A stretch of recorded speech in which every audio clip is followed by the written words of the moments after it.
fogo, muito bem, era o que faltava dentro desse contexto. Né? Foi falado da água, da terra ou do solo, né? Foi falado dos seres vivos, né? Foi falado do ar, e faltava o fogo. Por que o fogo seria esse elemento que compõe uma série de elementos, na realidade? Por que o fogo faltava nessa nossa lista? Né? O fogo é um ser vivo? Não. O fogo também não está nos mares e tal, mas o fogo representa um dos elementos da natureza. Se a gente pudesse dividir em 4 elementos, né? 4 elementos, quais seriam? Alguém sabe? O fogo era um. Água, fogo, ar, terra. Exatamente. E na realidade que fizeram o chorume e terminou o chorume, é poluir a água. E o uso de agrotóxicos na terra, elementos da terra.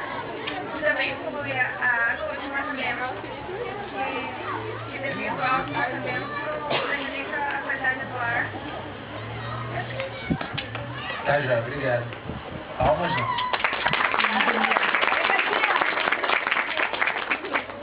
Tá, o teu grupo?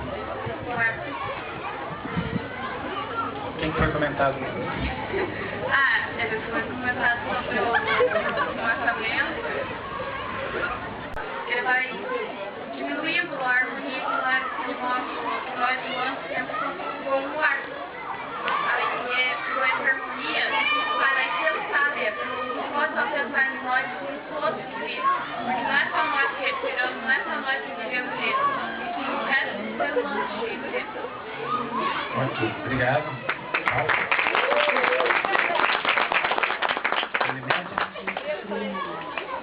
A gente discutiu sobre a energia gerada pelo fogo. O ser humano está deixando de lado o trabalho manual e construindo armas. O outro foi para substituir o trabalho manual e usar a energia do fogo para movê-lo. Tá, joia.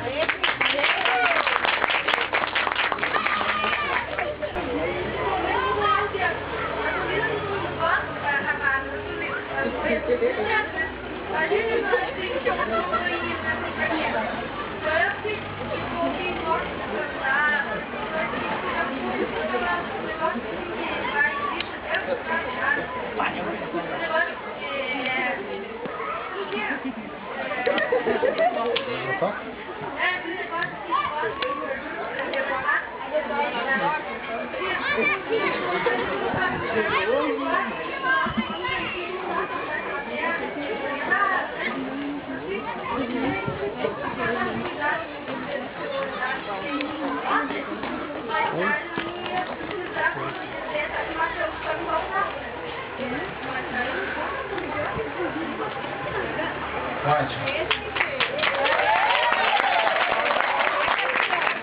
Ok, agora eu vou pedir novamente que vocês voltem novamente aos grupos, tá? E formulem, cada grupo, formule uma pergunta para ser feita a mim.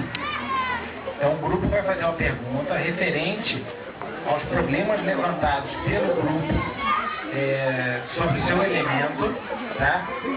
Vai formular uma pergunta para mim. Okay? O que seria da humanidade sem o fogo e a energia que ele nos fornece? Bacana.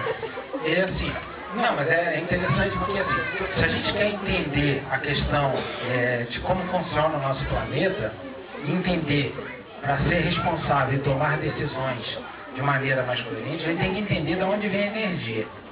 Né?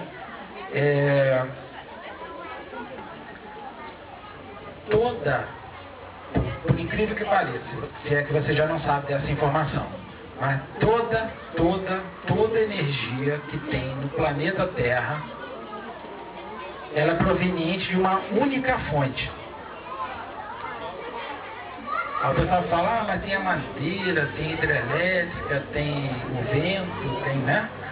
Mas no planeta Terra, toda essa energia ela veio de um lugar só, do Sol. toda a energia do planeta Terra veio do Sol. Energia a gente entende aquilo que faz mover as coisas, né? Então, milhões de anos atrás, essa energia foi capturada por florestas primitivas, lá da época dos dinossauros, né? E num determinado momento, graças a movimentos de placas tectônicas, hoje em dia sempre está no jornal esse papo, né, de movimento de placa tectônica, né?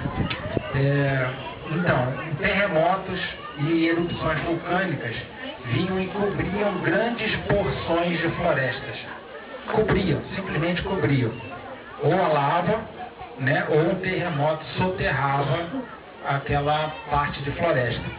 Aquele material orgânico de florestas e animais que foram cobertos e expostos a uma temperatura elevadíssima no subsolo, sem luz, e vários processos físicos e químicos, gerou uma pasta visguenta, fedida, escura, chamada petróleo.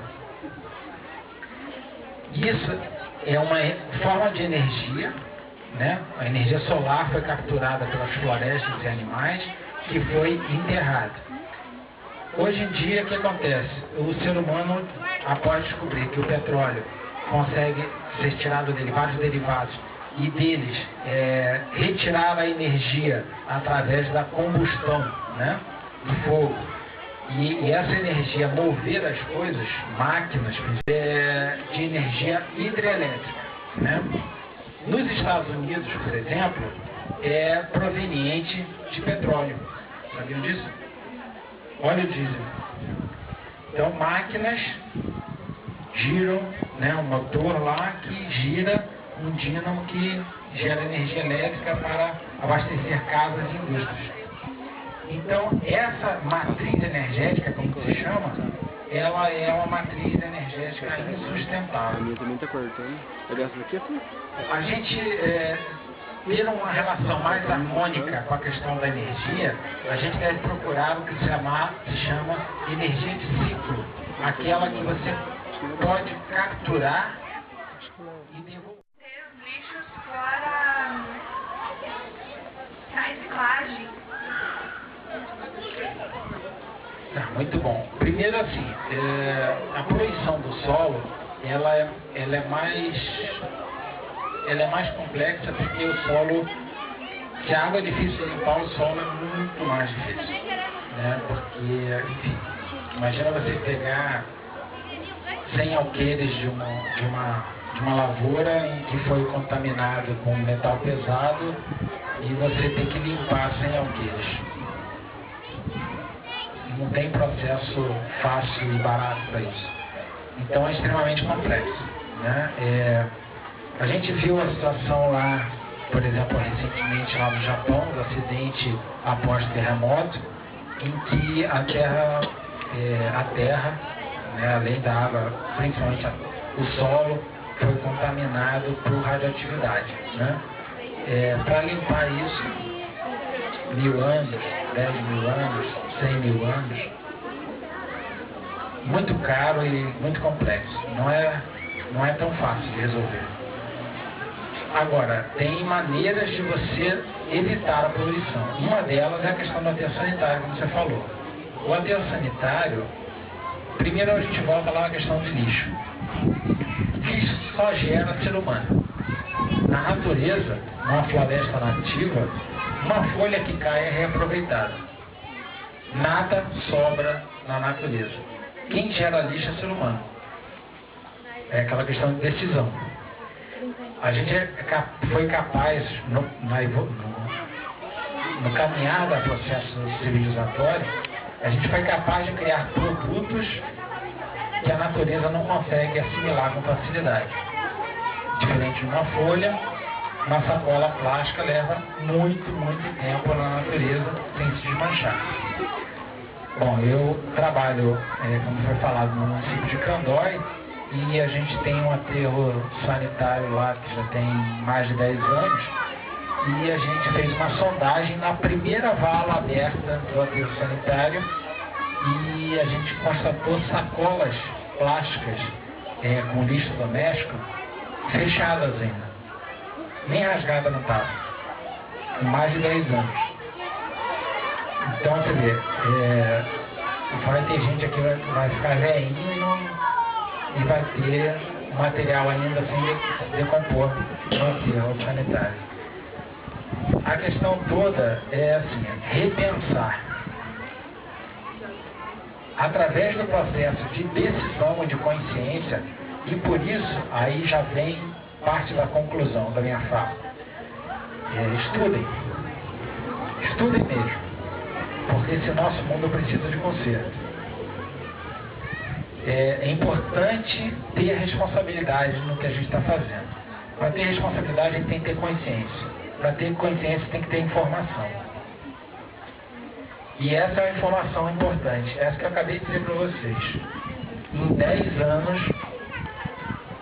anos, você vai abrir uma vala que foi aterrado lixo e vai encontrar sacolas lá da dona de casa ainda intacto. Isso é uma herança muito perversa para as futuras gerações. E eu não gostaria de estar deixando isso para meus filhos. Mas, infelizmente, é esse mundo aí que vai ficar. E quem vai resolver isso somos nós aqui, ó. Né? Então, nesse processo de decisão, a gente pode tomar a decisão de não gerar o lixo, de criar produtos que não sejam tão difíceis para a natureza assimilar. Ou que nós inventemos o produto de assimilar, como, por exemplo, a questão da reciclagem. Muito legal aquele negócio de você pegar uma garrafa de vidro, desmanchar ela inteirinha, fazer ela virar pó, e de 1 quilo de garrafa de vidro moída, você fazer 1 quilo de garrafa inteira. Você reciclou, você trouxe ela de volta para o ciclo. Isso é muito importante. Né? De 1 quilo de latinha de alumínio, você desmanchar ele e transformar em 1 quilo de latinha de alumínio novamente. Isso é muito legal. Mas a maioria dos componentes que nós geramos não tem isso. Então, por exemplo, você plantar algodão, construir um tecido, fazer uma sacola, ir lá no mercado, não pegar a sacolinha plástica. Amanhã ou depois aquele tecido vai se desmanchar e vai ser reassimilado pela natureza, porque é matéria orgânica. Isso é muito bom. Então, repensar os processos, né? Repensar o Cantagalo do futuro. E não é do futuro 1000 anos para frente. Seria até bom, mas pensar daqui a 5 anos. Daqui a 5 anos, nossa amiga que tem 17 vai estar com 22. Vai estar em plena atividade. Se o governo não tem mais leis rígidas para punir os donos de fábrica para poluir menos, né? Ok. Aí eu vou contar uma historinha e aí a gente conclui como prometido. A historinha é a seguinte: lá no município de Candóia, onde eu trabalho, tem uma localidade chamada Paz. Na Paz tem uma laminadora. Essa laminadora tinha uma chaminé construída. A princípio eu também não entendia por que uma laminadora deveria ter uma chaminé. Mas depois eu vi. Eles pegavam os cavacos e serragem para aquilo, e faz um volume enorme aquilo, para não ficar amontoando aquilo no pátio, eles todo final do dia eles queimavam. Na nossa região aqui é muito alto, né, em termos de altitude relativa ao nível do mar, e é frio, né, principalmente no inverno tem a questão da inversão térmica no final da tarde, ou seja, uma grande massa de ar frio, ela paira, pesa, vamos dizer assim, no ar, e mantém o ar, principalmente fumaça, na parte baixa, né? Então, se faz uma fogueirinha ali, a fumaça ela não sobe toda a vida, ela fica mais ou menos na altura das casas, das residências. E aí, como esse cara todo dia queimava a serragem, para não acumular no pátio dele, ficava inviável ter aula à noite, por exemplo. As salas ficavam tomadas de fumaça. Não que não desse para enxergar o quadro, mas ardia os olhos e ficava ruim de respirar. Aumentou demais os problemas no posto de saúde de crianças com problema respiratório, rinite, conjuntivite, né? Vários problemas derivados do excesso de fumaça no ar diariamente. E aí a gente pediu a ajuda do pessoal do IAP e fomos lá, multamos e lacramos a empresa. Aí a empresa multada e com a chaminé lacrada, ela diminuiu o volume de produção. Diminuiu o volume de produção, demitiu pessoas que moravam na paz. E aí houve a reclamação. Então aí vem a questão da lei, né? Talvez não precise exatamente de uma lei mais rigorosa, mas de pessoas que tomam a decisão. Você prefere a fumaça ou o trabalho? É uma decisão. Né? O Brasil está muito bem de leis. Os parâmetros relacionados à qualidade do ar são suficientemente bons para a gente orientar as empresas para resolver os seus problemas. Recentemente, a gente teve um problema de poeira de secadores de cereais, né? Em que, dependendo do horário e dependendo da direção do vento, essa poeira invadia uma parte da cidade e as casas ficavam cobertas de pó. Tudo dentro de casa ficava com muito pó, mas muito mesmo, né? Por causa dos secadores. Nós fomos visitar a empresa e ela tinha filtros, só que a produção agrícola aumentou muito, né, nos últimos anos, e ela tinha a quantidade de filtros inferior à produção. Mas a lei tem que obriga ela a colocar os filtros. E o que a gente tem que fazer é tomar uma decisão. Nós realmente queremos um planeta mais harmônico, nós devemos ter relações mais harmônicas com esse planeta. E nós somos, então, um ser vivo capaz de decidir sobre isso. O restante, todos os outros seres vivos, têm relação harmônica com o meio ambiente. Nós temos a opção. E é essa a mensagem que eu queria deixar para vocês aqui. A gente primeiramente agradece, né, e parabeniza a iniciativa de Cantagalo de criar essa oportunidade na Semana do Meio Ambiente para comemorar o dia 5 de junho, Dia Mundial do Meio Ambiente, em que o mundo inteiro se volta para questionamentos de como está sua atitude, o seu comportamento diante das questões ambientais, diante do seu planeta. E é exatamente essa reflexão que a gente veio trazer para os estudantes e professores aqui de Cantagalo. Como mensagem, né, de final, a gente cita alguns pensadores, né, que dizem que a vida é como se fosse uma teia, uma grande teia em que todos os pontos estão interligados, que todos os pontos dependem uns dos outros para se manter equilibrados, em harmonia. E também que a vida, os elementos, né, naturais, eles se interrelacionam e mudam de posições em ciclos. A água tem o seu ciclo, a terra tem o seu ciclo, o ser humano tem o seu ciclo. E é importante o ser humano ter consciência disso, da sua vulnerabilidade diante das outras espécies, dos outros elementos. Como eu falei na palestra ainda há pouco, o ser humano é o único capaz de ter consciência das suas atitudes, é o único capaz de tomar uma decisão consciente. Então, diante disso é que a gente convida todos, né, para uma reflexão sobre as diversas questões ambientais que estão ao nosso alcance, né? O que fazer para racionalizar melhor a questão da energia?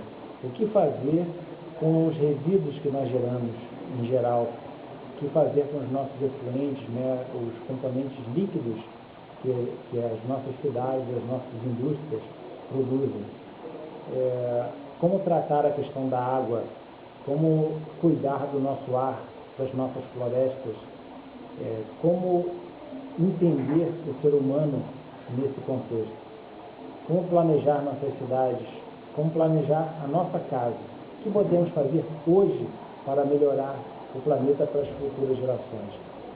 Cantagalo está de parabéns, a secretária do Meio Ambiente, Sandra, está de parabéns pela iniciativa de promover esse grande evento na Semana do Meio Ambiente. Estamos muito gratos pelo convite.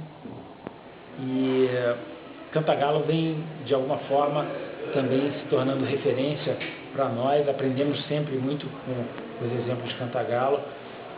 A campanha de combate à dengue é um exemplo disso, né, da articulação, da importância que o poder público aqui dá para as ações ambientais, para a saúde e bem-estar da sua comunidade. E isso tudo, enfim, né, serve de referência para a gente e enfim, que toda a região possa aprender com isso, estar trazendo todos os segmentos para as ações que são necessárias para a gente consertar esse planeta que já está muito judiado. Seria isso que eu queria dizer a vocês.